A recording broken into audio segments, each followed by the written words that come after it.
Salut les lambda. Aujourd'hui, petite vidéo courte pour s'occuper de l'arrivée principale d'eau de la maison.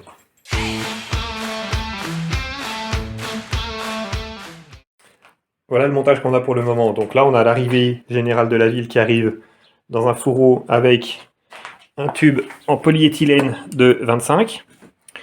Et la ville a été gracieuse, nous a fourni un robinet avec.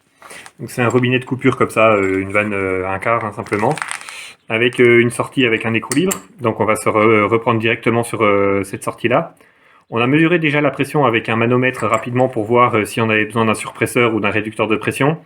Et là, on a à peu près 5 bars de pression d'eau, donc c'est trop élevé. Donc on a besoin d'un réducteur de pression pour réguler la pression à environ 3 bars ou 3 bars et demi. Donc c'est ce qu'on va faire aujourd'hui, on va installer ça.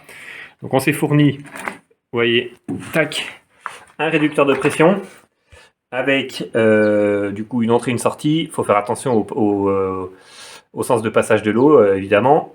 Avec ici une petite ouverture en 1/4 de pouce pour mettre un manomètre pour pouvoir vérifier la pression et puis la régler avec la molette ici, parce que du coup c'est prétaré, mais on peut régler du coup la pression avec la molette. Et ensuite, suite à ce réducteur de pression, on va mettre ça, le clapet anti-retour, où il faut bien aussi respecter la flèche qu'on distingue ici. Tac.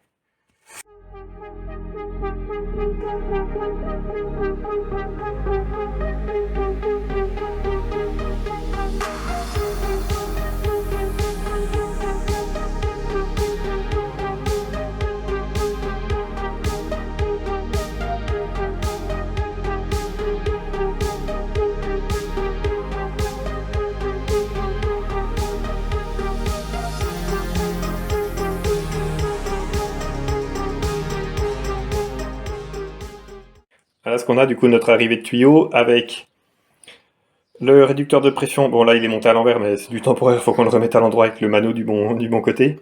Mano, clapet anti-retour. Pour l'instant, on a mis une vanne, ça nous sert à juste le robinet pour les travaux, pour pouvoir puiser de l'eau, mais on va enlever ça et puis mettre le tuyau qui part vraiment pour l'arrivée d'eau. Bon, un petit point là sur le montage de plomberie qu'on va faire. Donc déjà, on va tout monter en multicouche, on fait rien en cuivre, parce qu'on veut pas, et on peut pas souder, parce qu'il faut du matériel, et puis c'est un peu technique et tout. Donc on fait tout en tuyau déjà préformé multicouche, avec des raccords à sertir. Donc ce genre de raccord là, on met le tuyau dedans, on ébavure le tuyau, on met le tuyau dedans et on sertit. Pour ça, on a la pince qui va bien avec les morts, donc il suffit de mettre le truc correctement dedans, le tuyau au fond serré, et ça serre. On a fait quelques essais avec ça. Et vraiment, on peut pas trop se tromper, on a bien la sensation quand on serre de si c'est fait correctement ou pas. Et surtout, les raccords qu'on a essayé, pour l'instant, il n'y en a aucun qui suit, donc ça paraît vachement fiable. Et ensuite, sinon, pour les raccords de plomberie en laiton, bon, c'était la première fois qu'on faisait ça, donc c'était pas forcément évident pour nous. Il y a un truc qui était évident et un truc qui était pas évident. Alors le premier truc qui était facile, c'est pour les raccords avec un joint plat. Donc quand on a un écrou libre, un joint et puis une portée plate en partie mâle, et que du coup on vise simplement la partie mâle dans la partie femelle, il n'y a même pas besoin de serrer beaucoup, le joint il s'écrase bien, et c'est super facile d'obtenir un truc bien étanche même quand on remet la pression dedans, donc ça c'était bien. Par contre, sur nos raccords laiton, où il n'y a pas de portée plate, donc par exemple sur nos clapets anti-retour et sur tous les raccords laiton comme ça, où il y a simplement un filet, mais il n'y a pas de fond pour pouvoir mettre un joint qui vient s'écraser avec une partie mâle. Du coup, l'étanchéité, elle se fait par le filet et pas par un joint. Et là, du coup, la technique classique, c'est de faire un joint filasse. Donc nous, on a décidé de pas faire ça parce qu'on s'est dit que c'était peut-être un peu technique. Et puis le matériel qu'il faut utiliser, la filasse et la graisse, ça nous paraissait un peu artisanal comme système. Bon, ça fonctionne très bien, hein, pour que ce soit pour l'eau chaude, l'eau froide ou les systèmes de chauffage, c'est très bien. Mais du coup, on a essayé d'autres trucs. On a vu qu'il y avait ça qui existait comme système, le téflon. Alors pas en ruban, on n'a pas essayé le ruban de téflon, mais on a vu sur pas mal d'avis que c'était pas forcément évident à utiliser, qu'il fallait faire plein de tours, que ça c'était pas toujours fiable et tout. Et on avait vu des très bons avis là-dessus, donc c'est comme du téflon en fait, mais c'est au lieu d'être un ruban plat, c'est un vrai ruban où il faut faire aussi des tours dans le filet du machin pour obtenir l'étanchéité. Donc on a essayé avec ça, franchement c'était pas terrible, on n'a pas eu des bonnes expériences avec ça, on a fait 4-5 joints, et sur les 4-5 joints, il y en avait 2 qui fuyaient, qu'on a redémonté, et qui refuyaient encore, enfin bref, ça marchait pas bien. Mais du coup, on a été conseillé, on a essayé un autre truc.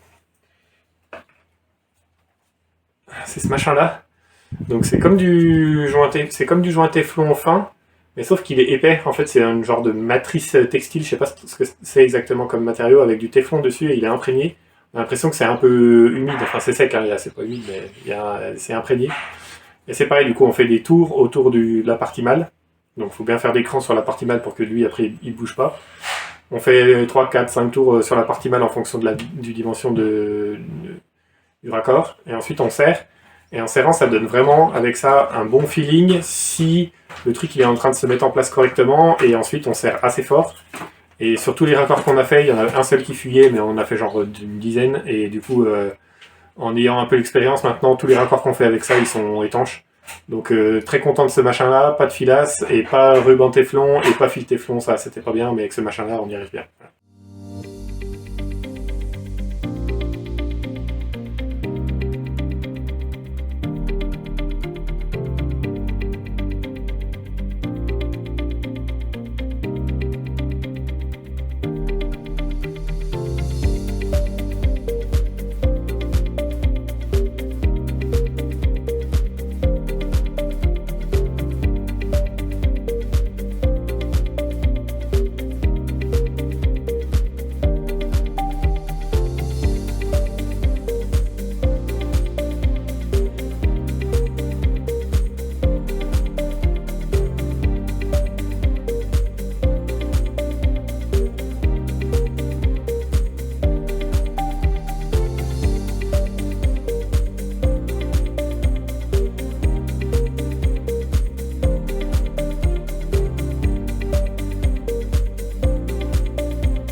Voilà, c'est notre nourrice de distribution principale d'eau, donc là on va avoir tous nos départs d'eau principaux.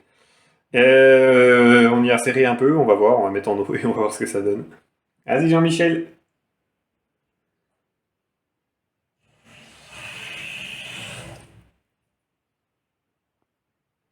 Bon déjà on avait pensé à fermer les minivannes, donc ça c'est pas mal. Ça coule zéro, ouais. Un point que vous aurez peut-être remarqué, c'est que notre tuyau il arrive de là-bas, donc il y a le compteur, il y a le robinet, le clapet anti-retour et tout ça, ça arrive ici dans nos nourrices, et puis là après on repart directement avec du gros tuyau pour alimenter nos colonnes montantes. Mais on n'a pas mis d'adoucisseur d'eau. Alors si vous avez des expériences positives ou négatives avec l'adoucisseur d'eau, si vous en avez un ou pas, ici la dureté de l'eau est moyenne, on a décidé de pas en mettre, donc voilà, n'hésitez pas à nous dire si vous avez des expériences par rapport à ça, parce que nous on n'en a pas. Bon voilà, dans tous les cas, on a notre alimentation principale au rez-de-chaussée maintenant. On a déjà mis ce tuyau-là, le gros tuyau en attente pour avoir de l'eau et puis pouvoir tester dans les colonnes montantes au-dessus si c'était étanche et tout ça.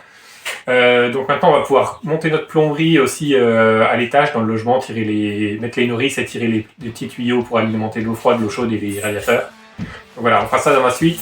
Donc merci d'avoir regardé cette vidéo. On se retrouve dans la prochaine pour de nouvelles aventures. Et ciao.